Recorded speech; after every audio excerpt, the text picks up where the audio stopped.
आज का हमारा टॉपिक जो साइटोलॉजी और जेनेटिक्स पेपर में हम करने जा रहे हैं डिस्कस, वो है प्लाज्मा मेम्ब्रेन का रासायनिक संगठन और उसके कार्य। जैसा कि हम सब जानते हैं, जो सेल मेम्ब्रेन होती है उसको प्लाज्मा मेम्ब्रेन भी कहा जाता है, प्लाज्मा लेमा भी कहते हैं। ये जो टर्म थी सेल मेम्ब्रेन, उसको कॉइन करने वाले थे नेगेली और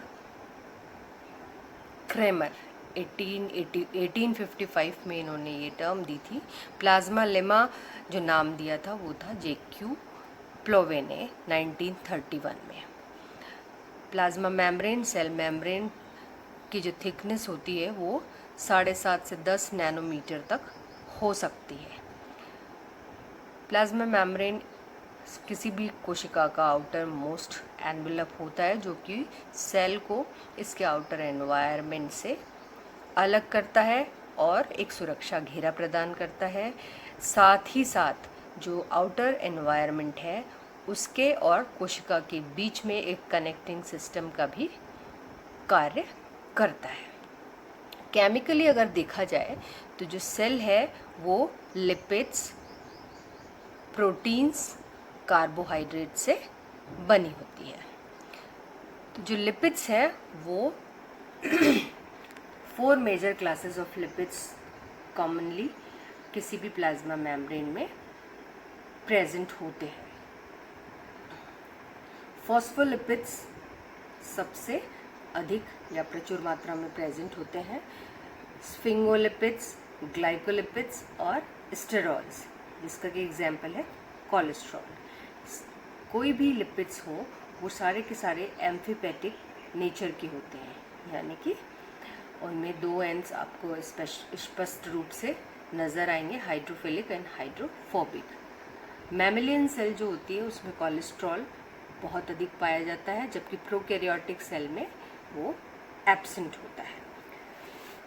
सेल मेम्ब्रेन की जो कैरेक्टरिस्टिक्स हैं उसमें जो सेल की लोकेशन होती है और रोल ऑफ सेल होता है उसके आधार पर, मतलब कोशिका का जो कार्य है और कोशिका की शरीर में उपस्थिति किस स्थान पर है उसके आधार पर लिपिड और प्रोटीन जो रेशियो है वो वेरी करता है। जैसे कि जो plasma membrane of mouse cell है, माउस की लिवर सेल है, उसमें 54% लिपिड और 46% ऑफ प्रोटीन प्रेजेंट रहते हैं।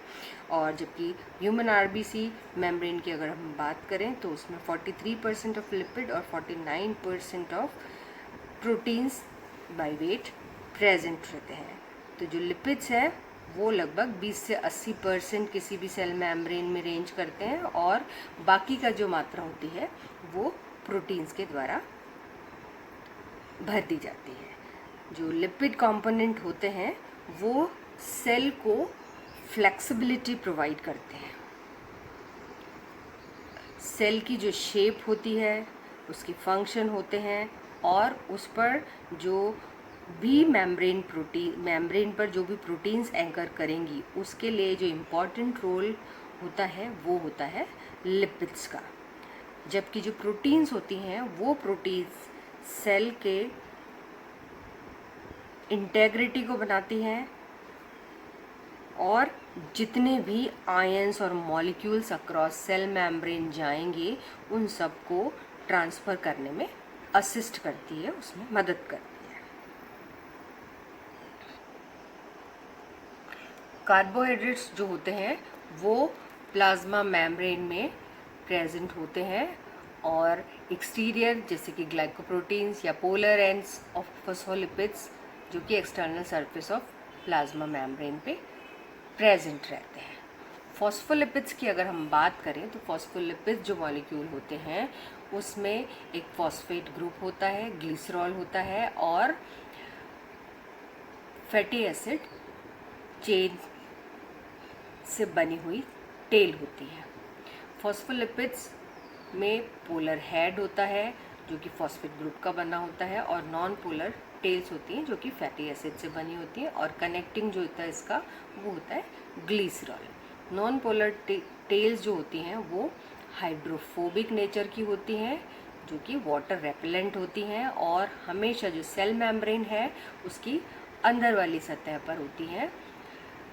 दो फैटी एसिड चेन जो होती हैं वो इस नॉन पोलर या हाइड्रोफोबिक तेल पर अरेंज रहती है, और उसके विपरीत जो पोलर हेड्स होते हैं वो हाइड्रोफिलिक नेचर के होते हैं और आउटवर्ड फेस करते हैं।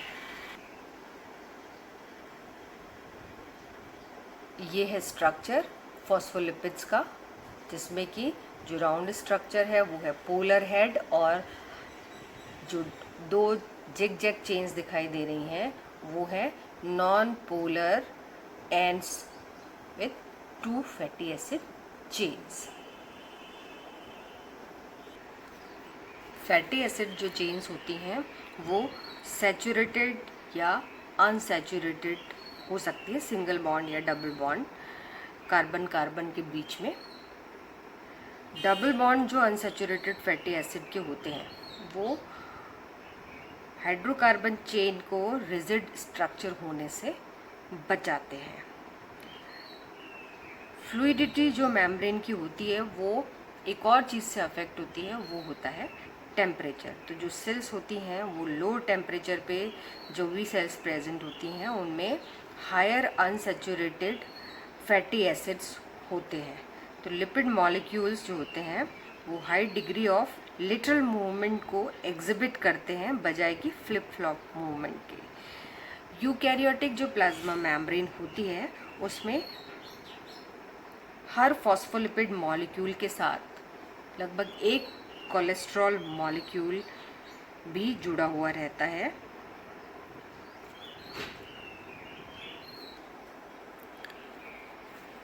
जो कोलेस्ट्रॉल है उसका रिजिड जो नेचर होता है वो परमिएबिलिटी बैरियर प्रॉपर्टी जो होती है लिपिड बाइलेयर की उसको कंट्रीब्यूट करता है। जो कोलेस्ट्रॉल होते हैं वो अपने आप को इस तरीके से हाइड्रोक्सिल ग्रुप्स के बीच में ओरिएंट करते हैं कि जो पोलर हेड्स होते हैं फॉस्फोलिपिड मॉलिक्यूल का वो उसके ज़्यादा नज़दीक होता है। इस तरीके से जो लिपिड बाइलेयर है वो डिफॉर्मेबल इस रीजन में कम हो जाती है, और उसकी जो परमिएबिलिटी है वो छोटे वाटर मॉलिक्यूल्स के प्रति डिक्रीज हो जाती है। बैक्टीरियल जो प्लाज्मा सेल होती है, प्लाज्मा सेल मेम्ब्रेन होती है, उसमें कोलेस्ट्रॉल एब्सेंट होता है। जो प्रोटीन होती हैं वो इस तरीके से मेम्ब्रेन फंक्शन को प्रोवाइड। प्रोटीन्स जैसा कि हमको पता है इंट्रिंसिक या एक्सट्रिंसिक प्रकार की हो सकती है। एक्सट्रिंसिक या पेरिफेरल प्रोटीन्स जो होती हैं वो या तो साइटोसोल एंड पे या सेल के आउटर सरफेस पर प्रेजेंट रहती हैं, और ये अधिकतर प्राय क्या करती हैं ग्लाइकोप्रोटीन्स के साथ अटैच होके ऑलिगोसैकेराइड्स के साथ अटैच होकर ग्लाइकोप्रोटीन्स का निर्माण करती हैं। इसी तरीके से जो इंटीग्रल प्रोटीन्स होती हैं ये इंटीग्रल प्रोटीन्स ट्रांसमेम्ब्रेन प्रोटीन्स होती हैं, एम्फीपैथिक नेचर की होती हैं। इनका जो हाइड्रोफोबिक रीजन होता है जिसमें कि amino acid hydrophobic side chains के साथ प्रेजेंट होते हैं वो मेम्ब्रेन के थ्रू पास करते हैं और हाइड्रोफोबिक बॉन्ड बनाते हैं hydrocarbon tail of membrane lipids के साथ। हाइड्रोफिलिक जो रीजन्स होते हैं प्रोटीन के वो दोनों तरफ या एक तरफ जो सेल की एज मेम्ब्रेन है उस पर एक्सपोज रहते हैं और कार्बोहाइड्रेट मॉइटीज के साथ अटैच होके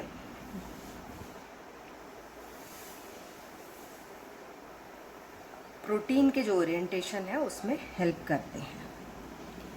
तो इस तरीके से जो प्रोटीन्स हैं वो मेम्ब्रेन फंक्शन में किस तरीके से हेल्प करती हैं। स्ट्रक्चरल प्रोटीन्स हो सकती हैं, रिकग्निशन प्रोटीन्स हो सकती हैं, कम्युनिकेशन हो सकती हैं और ट्रांसपोर्ट प्रोटीन्स भी हो सकते। इस तरीके से जो सेल मेम्ब्रेन कंपोनेंट्स होते हैं वो हो सकते हैं फॉस्फोलिपिड्स, कोलेस्ट्रॉल, प्रोटीन्स और कार्बोहाइड्रेट्स। कार्बोहाइड्रेट्स सेल मेम्ब्रेन में प्रेजेंट होते हैं वो ब्रांच या अनब्रांच ऑलिगोसैकेराइड्स होते हैं और ये जो कार्बोहाइड्रेट्स होते हैं वो ग्लाइकोप्रोटीन्स या ग्लाइकोलिपिड्स के फॉर्म में प्रेजेंट रहते हैं। सिएलिक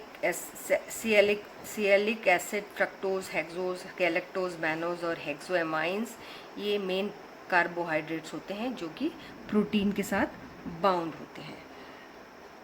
कुछ कोशिकाओं में जो कार्बोहाइड्रेट्स होते हैं वो आउटर कवरिंग बनाते हैं सेल कोट की, जिसको कि हम कह सकते हैं ग्लाइकोकैलिक्स या शुगर कोट। ये जो कोट होता है वो मेम्ब्रेन और सेल सरफेस को केमिकल और मैकेनिकल डैमेज से बचाता है, जिसका कि प्रोमिनेंट एग्जाम्पल है इंटेस्टाइनल एपिथेलियल सेल्स का ग्लाइकोकैलिक्स।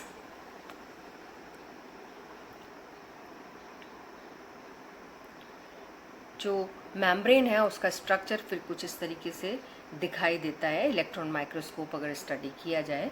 फॉस्फोलिपिड बाइलेयर होती है, उसमें variety of proteins fluid Mosaic arrangement में प्रेजेंट रहते हैं। जो सेल सरफेस है उसमें हाइड्रोफिलिक जो एंड होते हैं वो आउटर सरफेस पे, और इंटीरियर जो सरफेस होती है वो होती है हाइड्रोफोबिक। प्लाज्मा मेम्ब्रेन के क्या क्या फंक्शंस होते हैं? सबसे पहला चीज़ कि ये जो सेल है उसको इंटैक्ट रखती है, एक प्रोटेक्टिव बैरियर बनाती है सेल और इसके एनवायरनमेंट के बीच में। साथ ही साथ जो सेल और उसका एनवायरनमेंट है, आउटर एनवायरनमेंट, उसके थ्रू जो ट्रांसपोर्ट होता है सब्सटेंसेस और मॉलिक्यूल्स का, उसको रेगुलेट करती है। इस तरीके से सेलेक्टिव या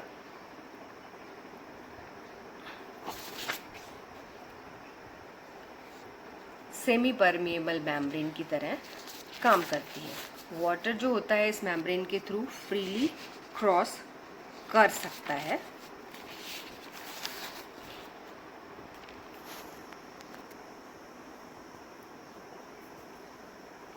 आयंस और लार्ज मॉलिक्यूल्स होते हैं, उनको बिना असिस्टेंस के लिए सेल मेम्ब्रेन के अक्रॉस नहीं पास किया जा सकता है। सेल रिकग्निशन का जो काम होता है दूसरी सेल को पहचानने का, वो भी सेल मेम्ब्रेन करती है। जो फिलामेंट्स है साइटोस्केलेटन के, उनके एंकरिंग साइट्स भी प्रोवाइड करती है। एंजाइम्स जो होते हैं उनके लिए बाइंडिंग साइट्स प्रोवाइड करती है। जो सेल जंक्शंस हैं उसकी तरह भी काम करती है। और जो साइटोप्लाज्म है, फ्लूइड होता है सेल के अंदर, उसको एक बाउंड्री प्रदान करती है। Thank you.